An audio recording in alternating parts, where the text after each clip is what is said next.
Olá, você está escutando Mulheres de Produto, o podcast mais empoderado de mulheres tech e produtos digitais. Hoje a gente vai falar sobre a série Produto Sem Barreiras, com o tema A Neurodiversidade no Metaverso Produteiro.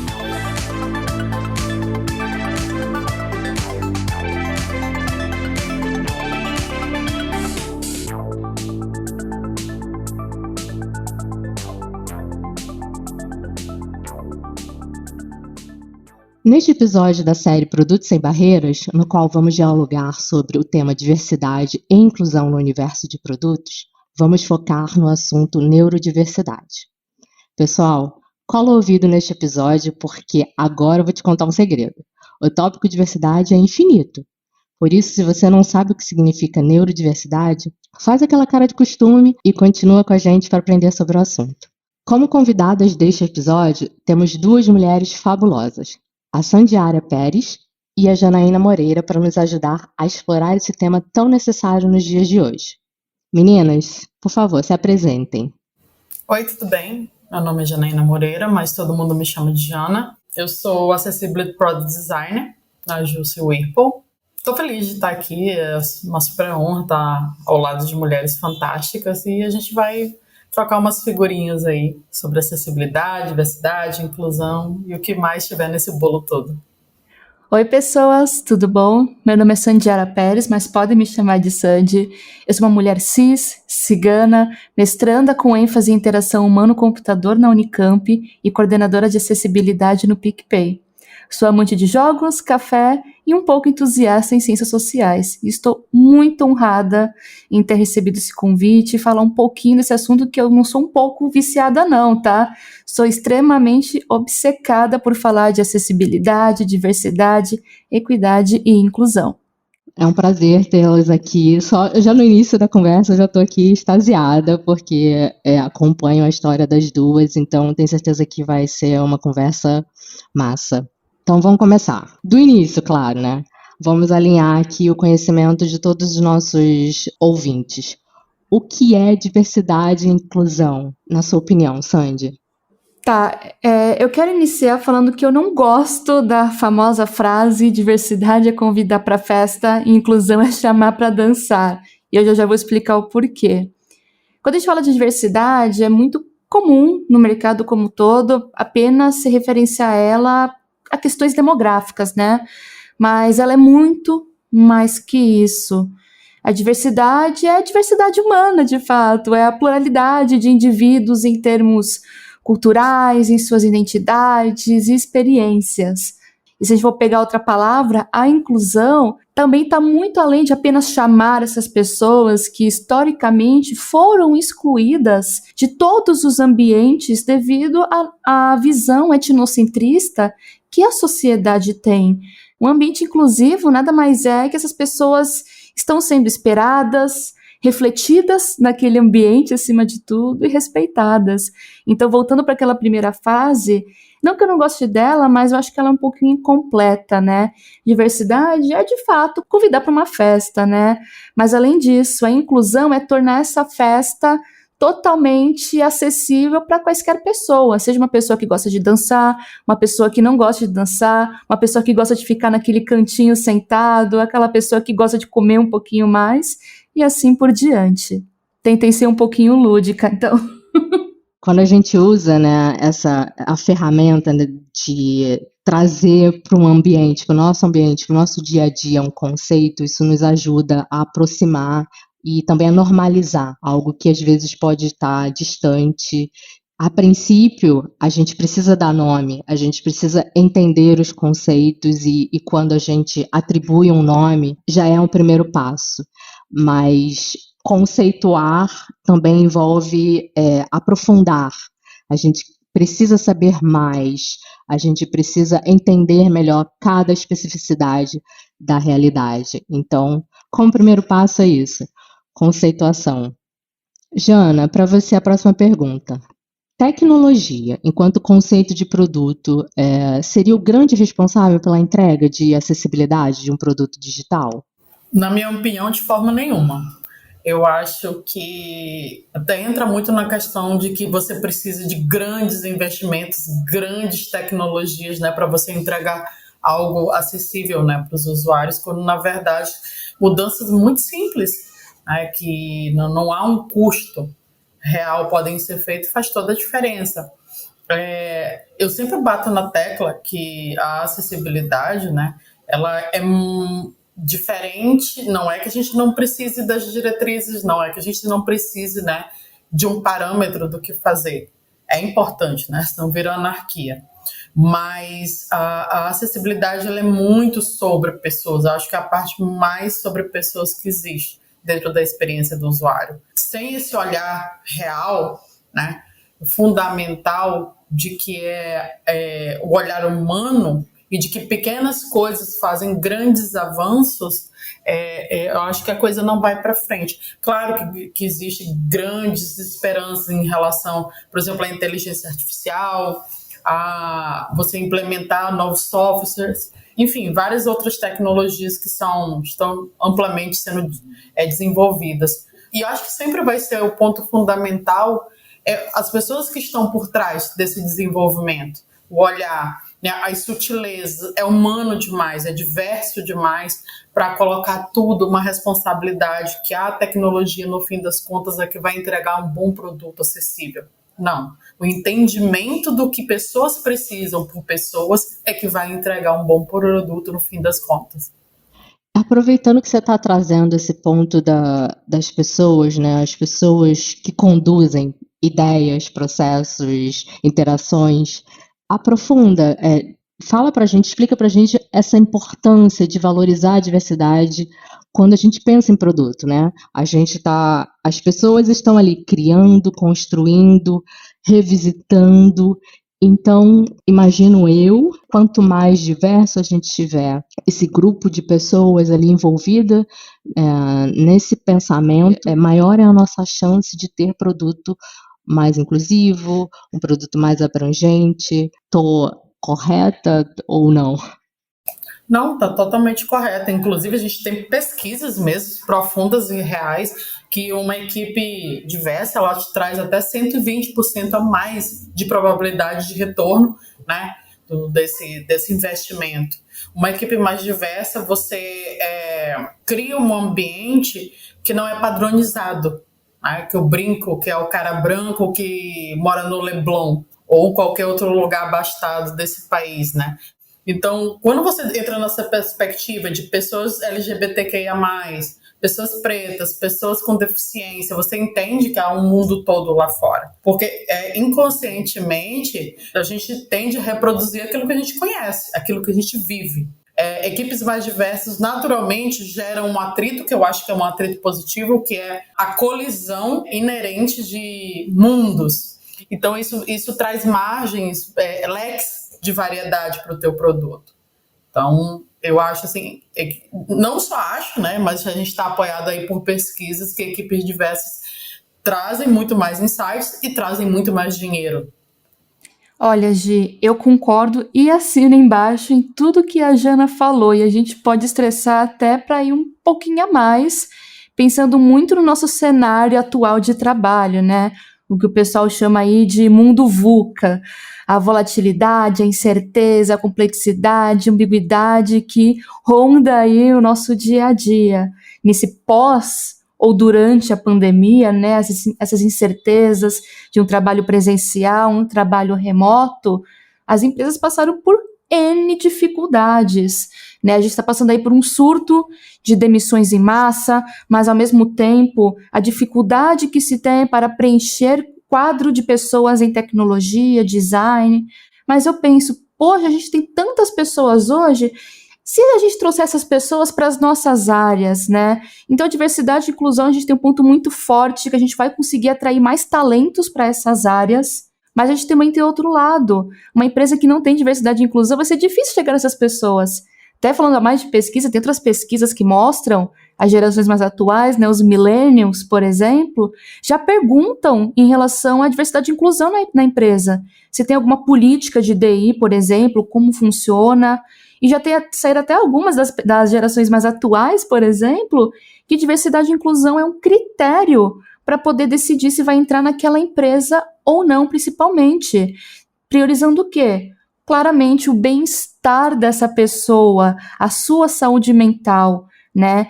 E até corroborando em relação a esse aspecto da experiência da pessoa colaboradora, tem uma pesquisa que eu fiz recentemente em relação, infelizmente até hoje eu não achei um termo melhor para isso, né? A retenção do funcionário, né? Da pessoa colaboradora.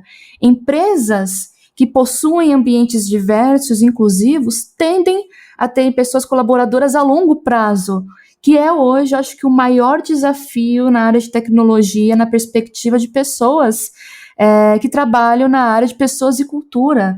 Hoje, na área de tecnologia, a gente vê pessoas que vão em uma empresa e ficam 3 meses, né, no máximo 1 a 2 anos. E é claro que é promovendo um ambiente seguro, um ambiente diverso e um ambiente que gere o bem-estar, que consequentemente vai gerar um impacto super positivo na cultura da empresa. E eu gerando um impacto positivo na cultura da empresa, é claro que essa pessoa vai querer ficar mais com a gente. Isso tudo só é possível trazer essas discussões, trazer esses questionamentos, essas provocações, se eu tiver pessoas diversas, como a Jana falou. Pessoas diversas vão trazer ideias diferentes, vão se complementar, vão gerar maiores resultados e, por fim, inovar cada vez mais. E, principalmente, voltando àquela questão do mundo VUCA, no auge da pandemia, a gente viu, né, que hoje líderes, principalmente, são cada vez mais valorizados por soft skills de empatia, capacidade de se conectar com seu time, se comunicar, ter uma estratégia cada vez mais próxima e humana. E como que eu vou aprender a ter essa experiência mais próxima ao meu time se eu não tenho um time diverso para eu aprender a lidar com várias situações e conhecer a realidade de cada pessoa? Enfim, não tem como não pensar em diversidade e inclusão nos dias de hoje. Engraçado que eu me reconheci na sua fala, Sandy, porque foi só ano passado que eu coloquei no meu perfil do LinkedIn que eu era uma pessoa, que eu sou uma pessoa com deficiência. Tá lá no meu nome, eu fiz questão de colocar como parte do meu nome. É realmente um destaque. Eu hoje sinto e quero falar sobre o assunto sempre que tenho oportunidade e trazer esse assunto quando eu enxergo alguma abertura. E ano passado, quando eu estava procurando emprego, eu lembro que uma das perguntas clássicas que eu colocava lá no meu roteiro, né, que a gente também entrevista a empresa, era sobre diversidade. Era perguntar se existia alguma política, se existiam grupos, o que era feito. Além de pesquisar antes da entrevista, eu também perguntava sobre diversidade, como isso era inserido na cultura da empresa, como isso era traduzido, sabe? Mas vamos lá, gente. Trazendo aqui de novo mais um pouquinho de uma experiência pessoal. Certa vez, durante uma conversa com um colega de trabalho, a gente estava falando de uma ferramenta, e aí esse meu colega virou e falou para mim: eu sou especialista em diversidade, eu tenho X anos de experiência trabalhando com esse tema, e eu sei o que funciona. E aí eu tive aquele choque, né, porque, novamente, eu como pessoa com deficiência, achei, poxa, mas a minha perspectiva de usuária, de pessoa que também tem essa dor, pode ter alguma ideia aqui relevante, eu posso também participar desse debate. Então, me trouxe esse estranhamento e, a princípio, eu fiquei calada, fiquei em choque. Jana, feita essa provocação, eu te pergunto, se é que a responsabilidade cabe só a uma pessoa? Quem é o responsável por propor e construir produtos acessíveis e inclusivos? Essa pessoa necessariamente ela deve ter um título de especialista na área? Bom, em primeiro lugar, eu não curto muito esse lance de se autodominar especialista, ainda mais numa área que muda constantemente, porque é sobre pessoas e pessoas mudam de fato o tempo inteiro. Então, o ideal, ao meu ver, é ter um time de acessibilidade, embora muitas empresas aleguem que a acessibilidade faz parte do fluxo, então ela não tem que ter uma área. Que, ao meu ver, serve para a mesma coisa que dizer a gente não vai ter acessibilidade aqui. Tá? Então, é preciso, tem área para tudo, por que não teria uma área para acessibilidade? No entanto, eu acho assim, ok, tem um time que dá os direcionamentos, tem uma pessoa que dá os direcionamentos, no entanto, é responsabilidade de todos. Tá? Todas as áreas precisam ter pelo menos o mínimo de capacitação em acessibilidade, diversidade, inclusão. Não é apenas uma questão de fazer o que é moralmente correto, é uma questão de se capacitar também como profissional. Tá? Então, a meu ver, sim, precisa ter uma área, precisa ter uma pessoa que dê um direcionamento, mas é para todo mundo, é dever de todos, é compromisso de todos, tem que fazer parte da cultura da empresa, sim. Perfeito, né? Quanto a gente tem que engajar todas as pessoas.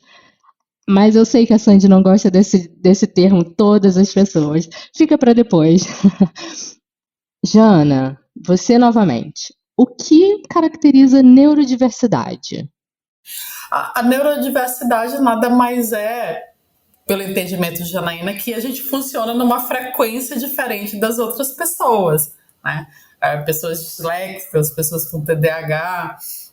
Eu brinco que a gente tem todas as dias, filosofia, sociologia na universidade, a mesma coisa. A gente tem todos os neurodiversos ou neurodivergentes no mundo real. Então, apenas a gente não tem o mesmo funcionamento cognitivo, vamos dizer assim, me corrija, Sandy, se eu estiver afirmando algo que não é correspondente, do entendimento ou do funcionamento que uma pessoa típica tem. Digo que as pessoas típicas estão na caixa, a gente está fora da caixa. Para mim, eu não vejo como uma problemática, tá? Às vezes as pessoas, elas falam assim, mas você fala com tanto orgulho que você tem TDAH, que você tem sinestesia, que você tem dislexia, como se isso fosse fácil. Não é fácil. Mas eu acredito que todo mundo tem seus percalços, sabe?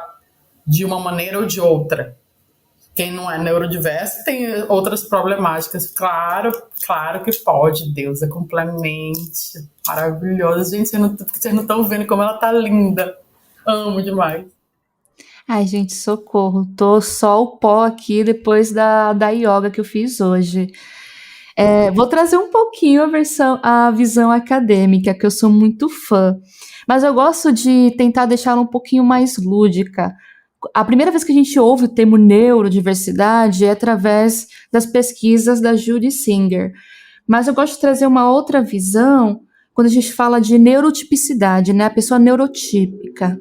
Nada mais é que a pessoa que aparentemente possui a estrutura cognitiva comumente conhecida e que a medicina prega, então, como normal, entre muitas aspas, né? Então, o que é o normal, por exemplo? O normal é você sentir estresse quando você está numa situação muito chata, fazer um exercício e não o tempo todo, por exemplo. A medicina fala, por exemplo, que quando você está numa sala de aula, né, e você está vendo uma pessoa falar, você tem que manter o foco na pessoa falando, porque você tem essa capacidade, diz a medicina. Só que se por algum motivo você não tem, são fatores biológicos, bem como genéticos, aí você se encaixa na categoria fora da caixa, literalmente, como a Jana falou, de neurodiversidade. Mas aí quando a Judy traz esse termo, é além de dar nome. Dar nome é importante para a gente começar a discutir sobre esse assunto. E não questão apenas de segregar. Não, é importante para a gente começar a falar. Porque ela fala de neurodiversidade no sentido de, todo mundo tem um aspecto cognitivo. Se todo mundo tivesse a mesma estrutura cognitiva, seria muito fácil, por exemplo, descobrir, tá bom, o que causa o TDAH? O que causa aí o transtorno do espectro autista? O que é a dislexia? E até hoje, com o avanço que se tem, a gente não tem essas respostas. E o Alzheimer? E outras questões neurocognitivas como um todo? A depressão? Como que faz o tratamento da depressão, por exemplo? A gente não tem essas respostas, porque cada pessoa tem uma estrutura cognitiva totalmente diferente, que ela vai se moldando desde quando você é um bebê e ela vai se adaptando com o ambiente que você cresce, com a educação que você recebe das pessoas em sua volta, da escola, das suas interações, até até o final da sua vida. Então, como que as pessoas teriam a mesma estrutura cognitiva? Então, toda essa diversidade de comportamentos e pensamentos e de formas de se pensar é a neurodiversidade. Ok, meninas, ouvintes, respirem, porque é conhecimento entrando pela pele, pelo ouvido. É muito conhecimento e que bom que a gente está tendo a oportunidade aqui de aprender tantas coisas. E falando em aprender, né, um momento de aprendizagem, Sandy, conta pra gente como é que foi o momento que você se descobriu como uma pessoa neurodiversa? Existe alguma norma sobre características, dificuldades, afinidades que ajudem nessa classificação, nessa categorização? E, principalmente, o que mudou na sua vida enquanto pessoa após esse reconhecimento? Gosto muito dessa pergunta. Eu descobri meu TDAH durante meu processo de pesquisa científica que abordava justamente o tema. Eu já fazia terapia e levei esse questionamento na época para minha psicóloga. Eu não gosto dessa palavra, mas a gente usa quando a gente fala de uma perspectiva de modelo médico, né? O diagnóstico, como falam, né? O diagnóstico, como um todo, ele tende a ser feito de maneira bem multidisciplinar. São vários profissionais atuando, e aí as possibilidades vão sendo descartadas. É o que chamam na área médica de diagnóstico por exclusão. Se houvessem normas bem assertivas, com certeza não precisaria dessa múltipla investigação, né? Contudo, não é muito bem assim. O que a gente tem como base é o DSM, que é o Manual Diagnóstico de Transtornos Mentais, promovido e escrito pela Associação Americana de Psiquiatria. Ele vem sempre sendo atualizado, ele possui diversas, não digo normas, mas identificações, o que se trata, como identificar, como se fosse um checklist, comorbidades, o que pode ser confundido, por exemplo, o TDAH com uma dislexia, qual que é o fator que diferencia os dois, né? Você consegue achar aí facilmente pela internet, contudo, ele é de uso médico, não adianta pegar o livro e tentar fazer o diagnóstico, e ele é super desatualizado, seja em questão do CIDS, que é o Código Internacional de Doenças, e ainda trata os transtornos como doenças, alguns deles, principalmente, os termos que ele utiliza para se referenciar a pessoa, ao transtorno que ela possui. Até eu não gosto muito dessa palavra transtorno, mas é o que a medicina usa e o que é comumente conhecido. E por ser uma coisa de exclusão, gente, é com o tempo. Com o tempo você pode perceber, poxa, será que é isso mesmo? E aí lá vai outra investigação, e tá tudo bem, somos pessoas e a gente vai se descobrindo a cada momento, não é mesmo? E foi assim, um peso que saiu aqui das minhas costas, né? Sandy, mudou a sua vida? Não mudei, não ganhei na loteria nem nada, né? Mas além disso, eu me descobri coisas que eu me cobrava bastante. Poxa, por que isso aqui não está funcionando? Por que eu não estou funcionando? Como que eu não consigo fazer isso? Pera lá, agora eu conheço minhas características e eu já sei um pouquinho como lidar com isso. Meu profissional que me acompanha já vai saber direcionar melhor conselhos, o que eu posso fazer para melhorar minha rotina e finalmente, consequentemente, melhorar a minha qualidade de vida. O processo médico-diagnóstico e o processo social de identificação, ele é crucial para justamente promover a si mesmo a melhor qualidade de vida. E é claro, novamente, não é o fim, descobrir e acabou. Não, você pode descobrir outras coisas no meio do caminho. E tá tudo bem, não tem que ter medo, porque nossa mente tem muita coisa, é muito difícil a gente ter uma coisa só, sabe? A gente muda todo o tempo, a gente é colocado em várias situações a todo instante. E, novamente, sempre gosto de reforçar que tá tudo bem, não é motivo para entrar em desespero. Acho que foi isso. Já tem muita pressão lá fora, né, do mundo, então a gente se conhecer e reconhecer nossas habilidades, as nossas dificuldades também já ajuda a suavizar minimamente esse caminhar, certo? Gi, eu posso fazer apenas um comentário? A Jana até comentou aqui no particular em relação ao termo transtorno. Eu fico triste em utilizar esse termo, né? E eu espero muito a gente melhorar esse termo, porque ele veio em relação a puxar uma perninha, vamos dizer assim, da palavra distúrbio. O que é o distúrbio? Penso na palavra em si, né? Distúrbio é algo que me incomoda uma vez, né? Mas que não impacta as outras áreas da minha vida. Por exemplo, o distúrbio do sono. Vai atrapalhar meu rendimento? Vai. Só que minha família tá lá, meu relacionamento tá ok, meu trabalho tá ok. Na próxima noite, se tudo der certo, vou tomar um remedinho e vou dormir bem, vou tomar um chazinho de camomila, que seja. São coisas pontuais. O que eles caracterizam como transtorno? Um conjunto de distúrbios nesse sentido de incomodar que acabam atrapalhando, esses são os termos que usam no DSM, atrapalhando a vida da pessoa, os aspectos sociais dela, né? Em relação ao meu trabalho, a minha produtividade no meu trabalho, o meu relacionamento, a minha sensação comigo mesma, né? Então, em relação a esses termos, a gente entende por que eles foram criados pela perspectiva de pessoas neurotípicas. A gente entende, não tem como a gente mudar a nomenclatura agora de TDAH, que agora que está se reconhecendo, né? Então a gente utiliza, né?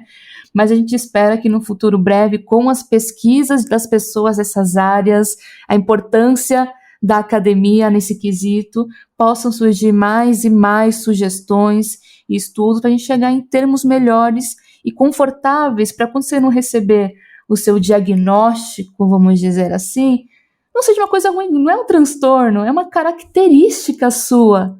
Isso que tem que ser enfatizado. Um transtorno não é que vai incomodar a sua vida, não, é uma característica. E se você quer uma boa qualidade de vida, você tem que aprender a dançar com a sua característica e saber lidar com ela como a sua amiga. Assim como outras características, como ser uma pessoa mais estressada, uma pessoa bem mais calma, bem mais na dela. São características que têm lados bons e lados ruins, dependendo do contexto, né? E todo mundo sabe. E a neurodiversidade é a mesma coisa, a gente saber dançar conforme a música.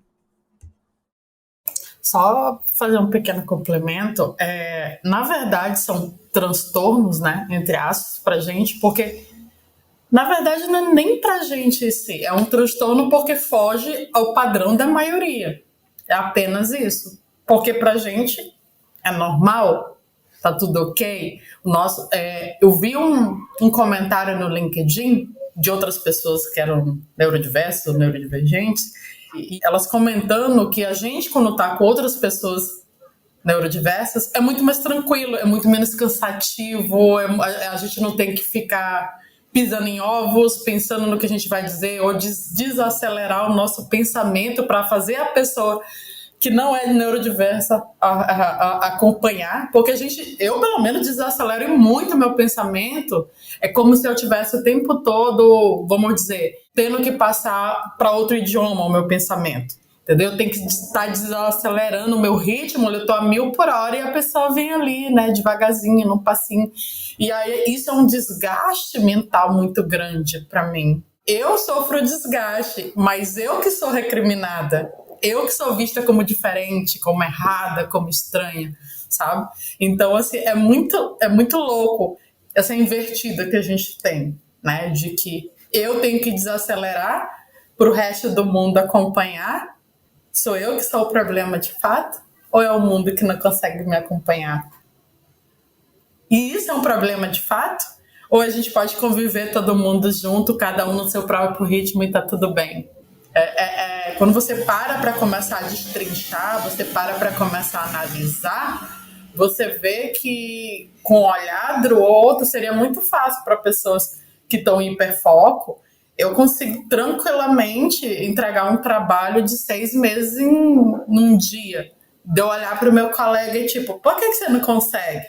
E muitas vezes um trabalho de 20 minutos eu levo 2 semanas para entregar. Então são ritmos diferentes. Então assim, tudo depende muito do olhar da pessoa. Se a gente virar a moeda, a gente começa a fazer uma série de questionamentos, né, que o que é certo, o que é errado, quem é que é o deficiente aqui? O julgador, você sair do que julga para ser o julgado é muito fácil. Então são só provocações. Provocações inquietantes, claro. É para trazer justamente esse sentimento de, como a Sandy falou antes, vamos pensar fora da caixa, né? Essa caixa nos limita, esse que seria o problema, a limitação. E aproveitando, Jana, que você citou o LinkedIn, eu vi em março, foi março desse ano, eu vi quando você celebrou no seu perfil que o LinkedIn tinha disponibilizado a característica pensamento dislexo, lá naquela funcionalidade competência. E eu queria que você contasse para a gente o quão representativo simboliza essa adição. Eu fiquei extremamente feliz, eu acho que foi uma vitória, né? Eu acho que tem mais de 8 milhões de usuários no LinkedIn. Então, assim, ele entender, né, o pensamento disléxico como uma skill é muito importante. Quando a maioria das pessoas que são neurodiversas, né, a gente está fora da caixa, a gente está fora do padrão, então a gente cresce achando que tem algo errado com a gente. Mas eu faço questão principalmente por causa da Janaína, que era criança, que era estranha, burra, esquisita e deslocada, sabe? Que não tinha ninguém, não tinha um adulto, não tinha alguém para se equiparar. Olha, tipo, vai ficar tudo bem, um dia eu vou ter uma profissão, um dia eu vou ter amigos, sabe? Então, com esse reconhecimento dessa skill, que a gente tem um padrão de fato, né? Que o nosso pensamento ele agrega, a gente tem uma visão, a gente tem muita facilidade para comunicação, né? A gente tem muita facilidade para um olhar espacial, né? A gente consegue ver soluções. Muitas vezes eu ainda me assusto com a facilidade que eu tenho, ou pessoas neurodiversas têm, da gente olhar uma coisa e tipo assim, tá óbvio pra gente, pro resto das pessoas não tá. Então, esse reconhecimento do LinkedIn, que é importante, a gente tem várias pessoas no mundo que são disléxicas, inclusive, acho que, se eu não me engano, o primeiro design inclusivo embrionário foi do fundador da IKEA. Inclusive, até hoje, o manual deles, que é famosíssimo, é praticamente todo em fotos, em imagens, em desenhos, porque como ele era disléxico, ele não conseguia ler o próprio manual da própria empresa dele. Então, ele acessibilizou. E assim, tem pessoas fantásticas no mundo e a gente está aí, a gente existe e a gente agrega positivamente em qualquer lugar. Então, a celebração, assim, coloquei lá correndo pensamento dislexo no meu. Eu sou muito orgulhosa de ser quem sou, de fazer parte da comunidade, sou neurodivergente, meus filhos são. Os dois têm TDAH, têm dislexia, e o menor acredito que tem sinestesia, ainda está em processo de avaliação, mas somos muitos. A mãe natureza, ela sorriu pra gente, ela foi gentil com a gente. Eu acredito isso de coração mesmo, que a gente é apenas um passo à frente na evolução humana, né? Acho que a gente faz parte dessa roleta russa que a mãe natureza faz para a gente evoluir. E eu me sinto muito feliz por fazer parte desse momento.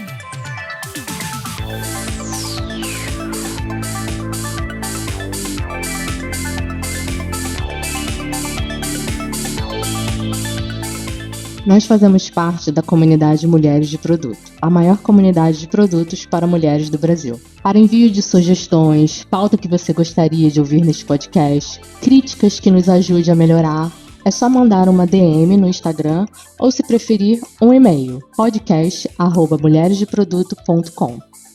Você sabia que pode apoiar esse podcast? Basta contribuir através da Aurelo. A partir de R$3, você nos ajuda a continuar produzindo conteúdos, além de ter acesso a oportunidades exclusivas, como esta, participar do Camarote VIP no podcast Mulheres de Produto. A cada episódio, nós escolhemos uma mulher que contribui através da Aurelo para conhecer os bastidores da gravação e assistir a nossa conversa ao vivo. A sortuda de hoje se chama Genoveva Scherer. Veva, se apresenta brevemente para os nossos ouvintes. Oi, pessoal, eu sou a Genoveva, né? Eu acompanho a comunidade, ela foi um dos meus pilares, né, de estudos na área de produto, e estou muito feliz com a possibilidade de estar aqui aprendendo, né? Está sendo completamente diferente do que eu imaginei que seria, assim, né? Então, algumas coisas que vocês estão falando aqui me toca profundamente, porque quando eu tenho 2 filhos pequenos, e quando vejo eles, eu fico tentando colocar na caixa. Será que tem alguma coisa acontecendo? Será que tem alguma... E vocês estão dando uma perspectiva completamente nova, assim, incrível. Assim, agradeço imensamente, realmente é uma aula, assim. E aí, ficou instigada para participar do próximo Camarote VIP do podcast Mulheres de Produto? Vai lá na Aurelo e faça a sua doação.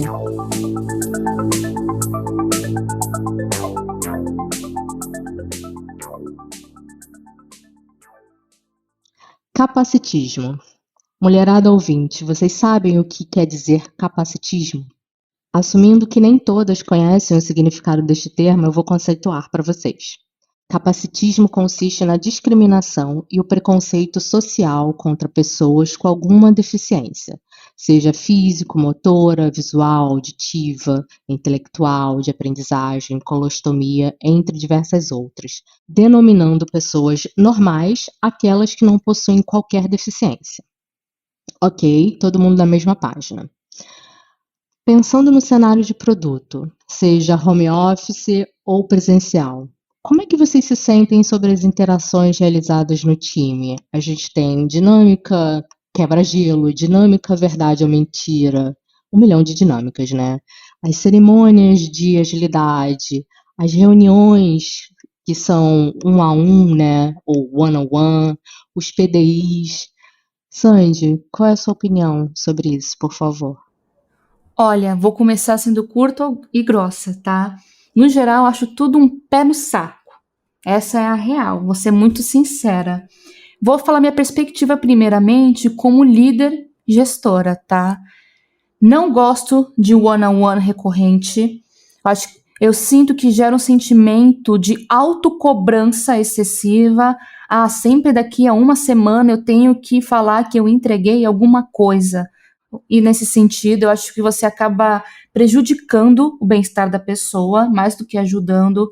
O que eu costumo fazer é deixar uma reserva na minha agenda e falar: olha, aqui é um horário que eu dedico somente para você. Se você quiser falar alguma coisa no particular, pedir alguma ajuda nesse momento, sabe? Pode chamar que a gente entra naquela salinha. Não tem problema. Se me coloco super disponível nesse sentido. Então, quando a pessoa se sentir confortável, ela me procura. Ou quando eu perceber alguma coisa, eu chamo ela. PDI é outra coisa também que eu acho super desgastante. Mas peraí, Sandy, PDI? PDI. Onde eu trabalho tem um processo muito bem estruturado. O que eu costumo pedir para os meus liderados é criar um documento chamado de brag document, como um todo, que nada mais é... Gente, fez alguma entrega legal? Uma coisa que você vê valor? Vamos anotar? E eles anotam: olha, entreguei tal dia, fiz tal coisa, como se fosse um histórico. E cada um faz um formato que achar melhor. Um documento, um bloco de notas, um Excel. Não nessas plataformas aí de gestão de PDI, né? Cada um faz o formato que prefere e que se encaixe na sua rotina. E quando chega aquele momento de avaliação, que tende a ser semestral ou trimestral, a gente faz o que a gente chama na academia de peer review. Um revisa o brag document do outro e fala: isso daqui você falou que é uma coisa pequena, mas foi um impacto gigantesco, porque eu vi. Nossa, eu lembro disso aqui que você fez e você não colocou. E vice-versa. Principalmente quando você tem um time diverso, não só em termos de suas características, mas também de senioridade. Uma entrega que uma pessoa sênior fez, de repente para ela não foi nada, não foi uma coisa do dia a dia. Mas para uma pessoa júnior não, foi outra coisa. E vice-versa. Isso é uma coisa que dá tanta autonomia para a pessoa e que não dá aquele sentimento de cobrança, assim, maravilhoso. E no geral, a principal coisa, né, reuniões. Para mim tem que ter pelo menos um respiro de 15 minutos de uma para outra e olha lá. Eu sempre tento colocar no máximo, meu horário de trabalho é 8 horas, eu só vou ter até 4 horas de reunião. Mas é algo urgente? Se era urgente era para ter me chamado antes. Houve uma falha de planejamento, deixa para amanhã, minha saúde mental em primeiro lugar, porque eu não vou conseguir te ajudar, então eu tento estabelecer limites de horário nesse sentido. Gosto de reuniões objetivas. Então, no geral, eu tendo a não gostar muito de dinâmicas de quebra-gelo, verdade ou mentira, mas porque eu tenho uma visão de gestora, eu já estou mais calejada. Mas eu lembro quando eu era júnior, né? Quando eu entrei na área como um todo. Então, a pessoa que já tinha que não sabia lidar muito bem ainda com ansiedade, Saber lidar consigo mesma, no começo era legal para mim, dinâmicas de quebra-gelo, para eu sentir o ambiente, né? De hoje eu já sou cara de pau e tô nem aí, né? Eu tenho transtorno alimentar, tenho dismorfia corporal. O fato de eu sair de casa e eu ter que lidar com pessoas já me faz querer me maquiar, usar a melhor roupa que vai me valorizar, passar um correio para disfarçar as minhas olheiras. Então o fato de eu sair de casa já me coloca uma baita de uma pressão social em querer me apresentar da melhor forma possível. E isso é horrível.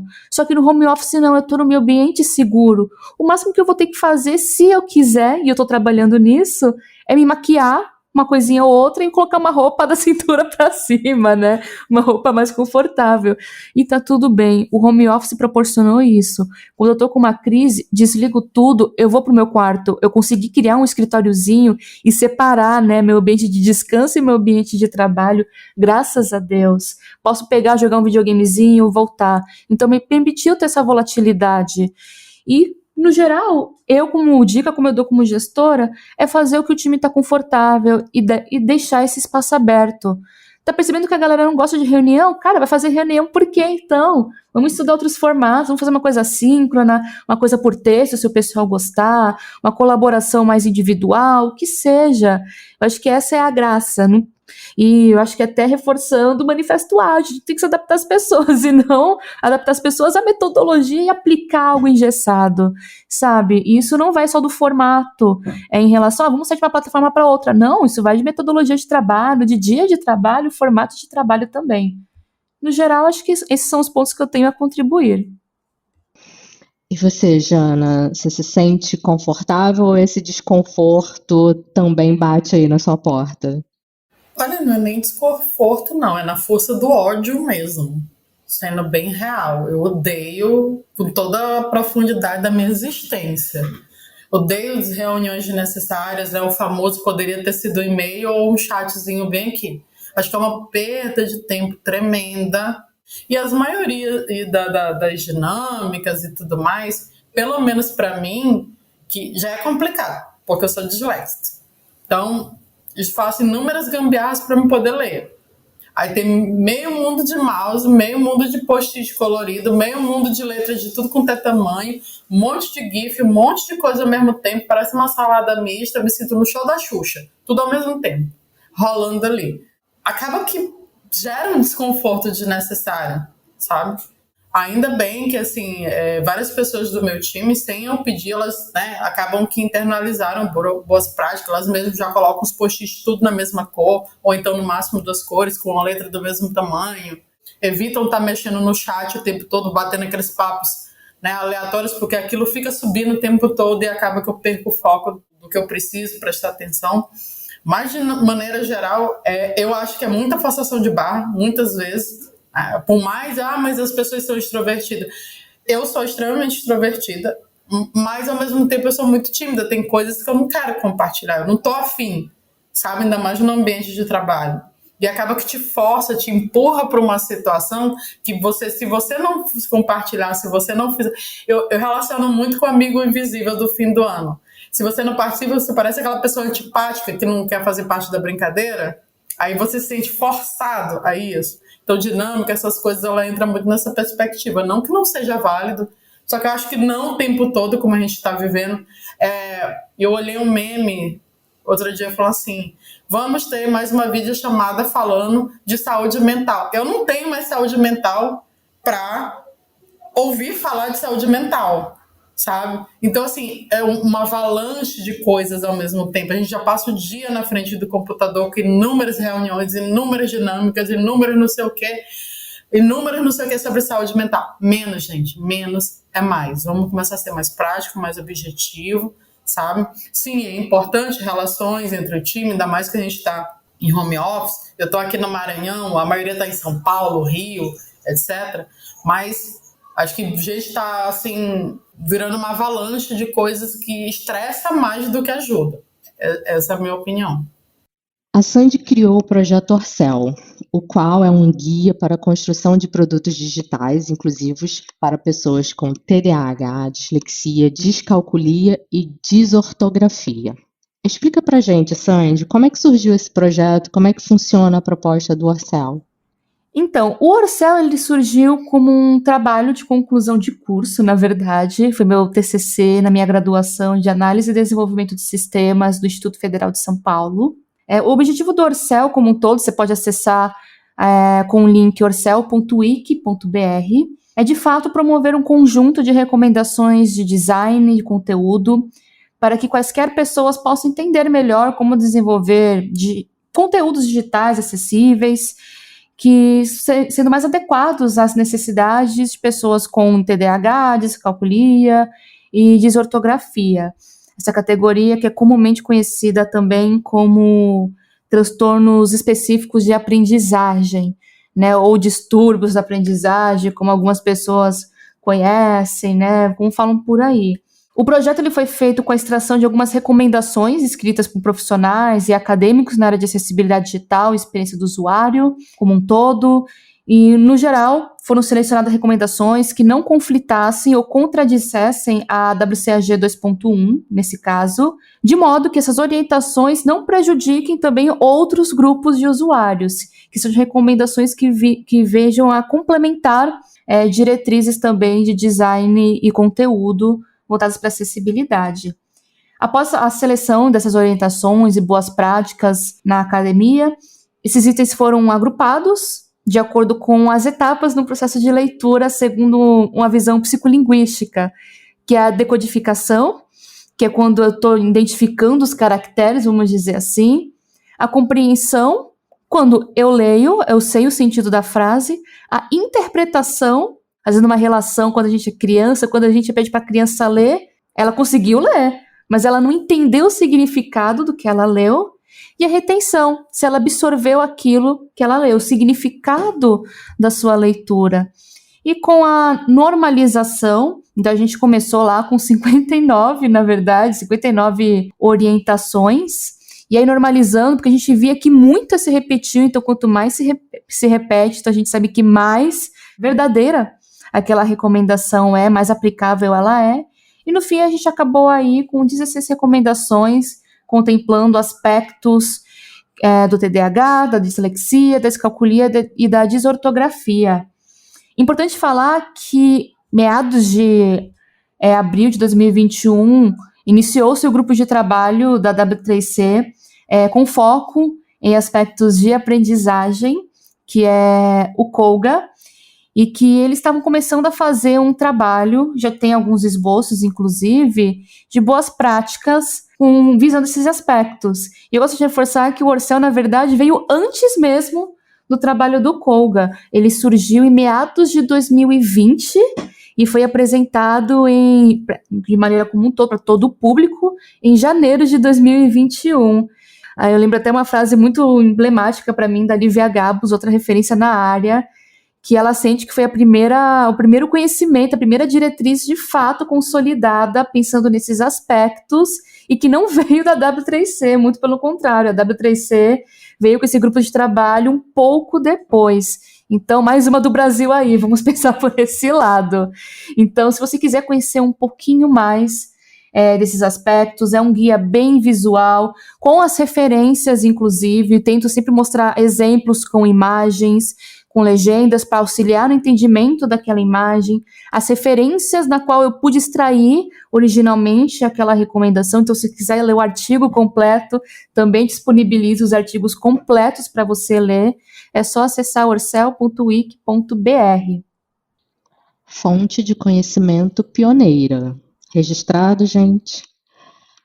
Jana, pergunta polêmica. O que a gente não está fazendo atualmente e que precisa ser feito quando a gente vai pensar num futuro melhor para a concepção de produtos mais inclusivos às pessoas neurodivergentes? O básico. Nem o básico se faz. Essa que é a verdade. Sem treta, sem polêmica, verdade, nua e crua, nem o básico se faz.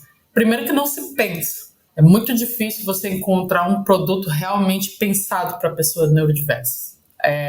São poucas as companhias que se pensam em produtos, pensam em questão desde RH para contratar pessoas para equipes diversas que vão pensar nesses produtos assim. É toda uma cadeia que envolve, né? porque o produto ele não é só, só ele pronto, né? Envolve essa equipe envolve um RH, envolve uma cadeira de gestão, uma cadeira de liderança e uma série de coisas.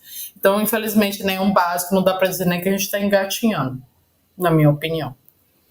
Eu acho que a gente precisa ainda de muita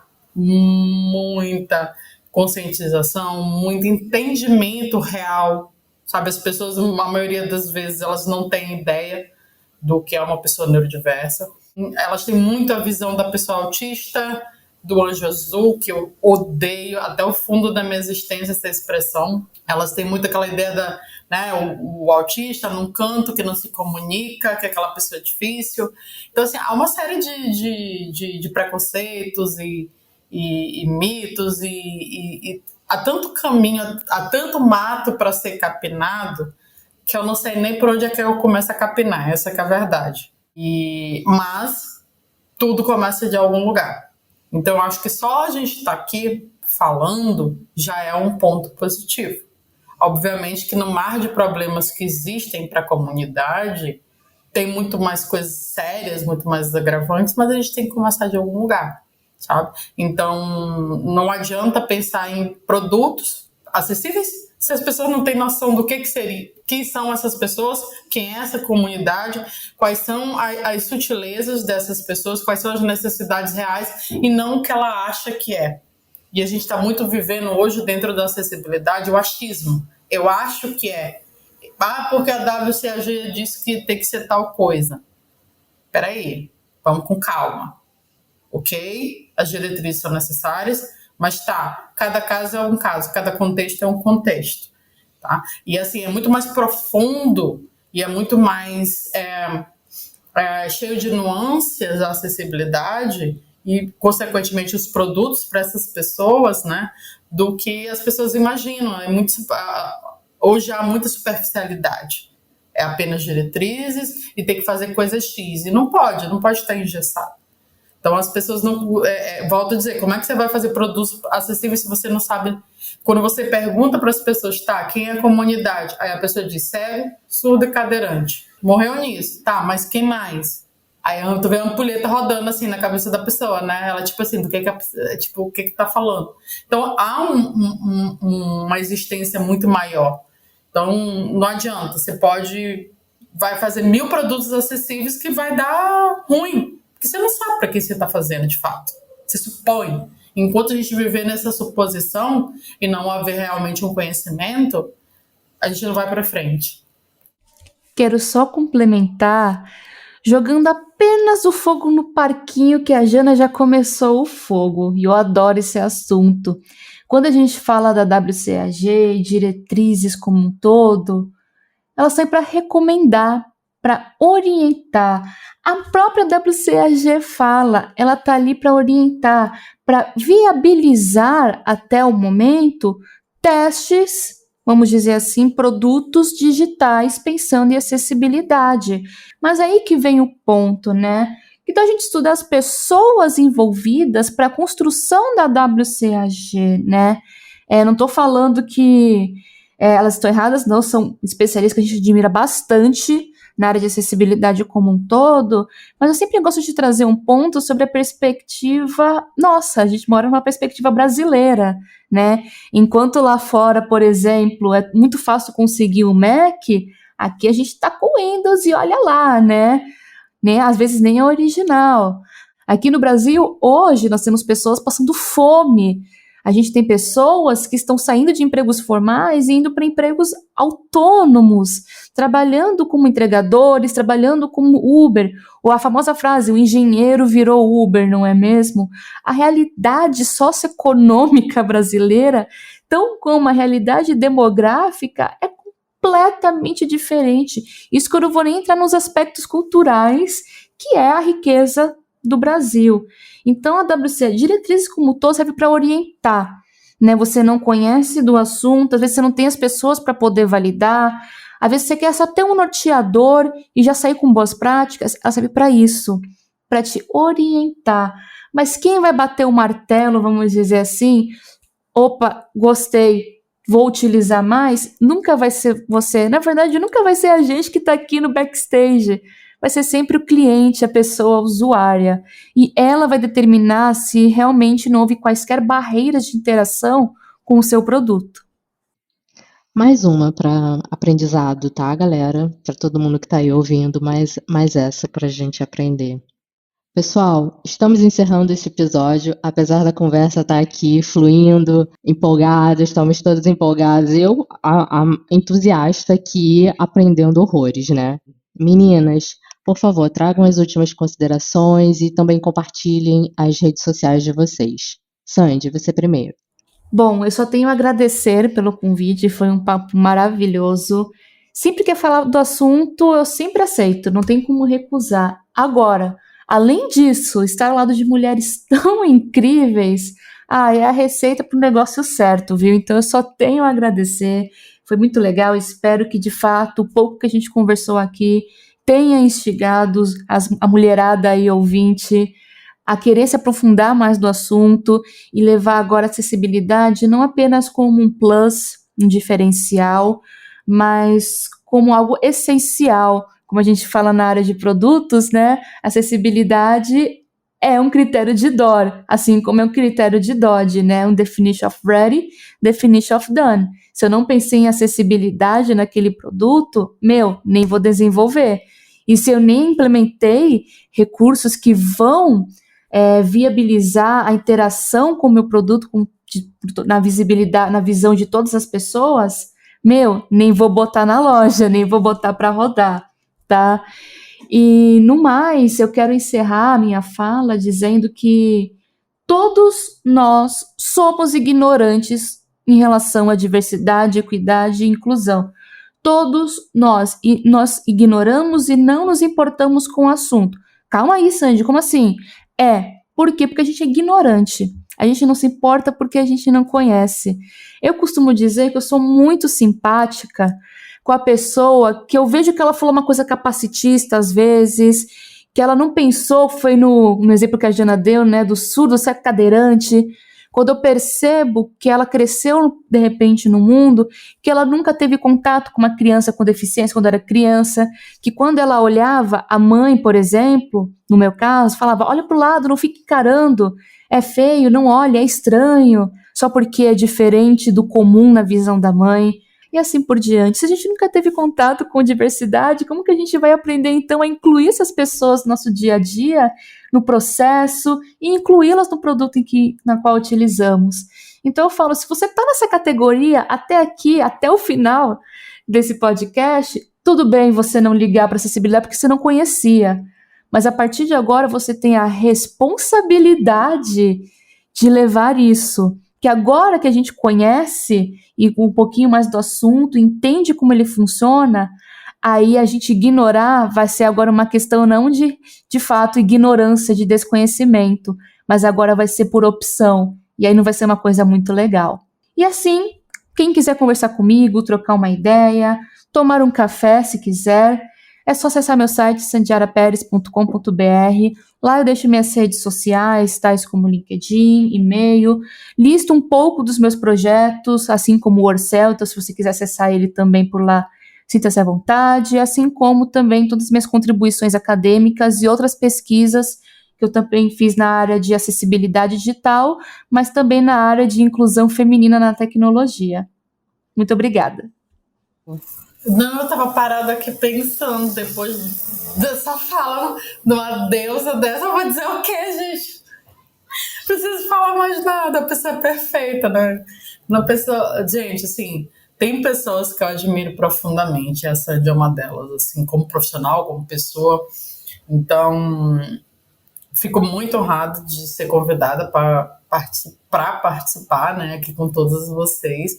Eu amo trocar figurinhas sobre acessibilidade, deixar aí, ter conversa assim para 72 horas.